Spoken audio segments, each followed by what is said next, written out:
In today's video, I'm going to teach you how to load data onto Power BI from SQL.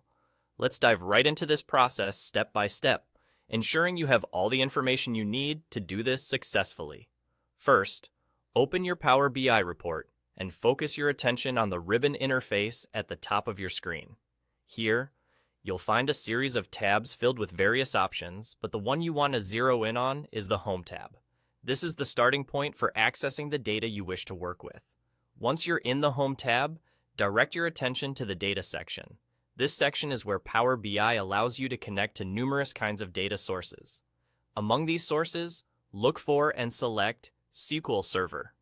By selecting SQL Server, you're preparing Power BI to connect directly to a SQL database, where all your structured data is hosted. The next screen you see will prompt you for some essential details. You need to input the server name, which is the specific address of your SQL server, and a port number. Entering the correct server name is critical, as this is what tells Power BI where to find the data. Additionally, you can specify a particular database if you have one in mind. Otherwise, this step is optional, and you can choose it later.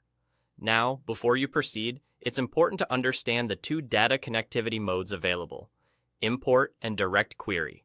Choosing the import mode means your data will be loaded into Power BI, which allows for faster performance with complex data analysis, but it doesn't stay connected to your SQL server.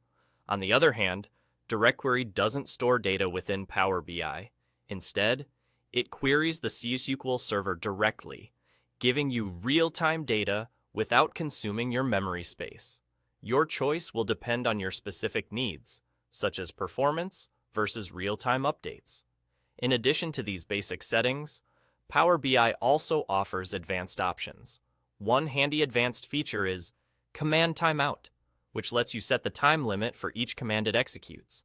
This could be crucial if you're working with large data sets that take longer to process.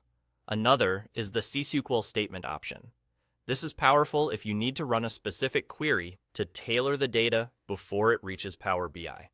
Once you've set the server name and selected your options, input any necessary authentication details.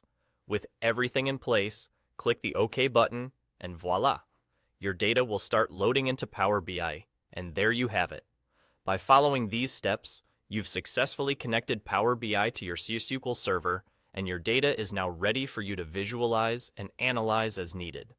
I hope you found this guide helpful, and I'm excited to see how you leverage this within your reports.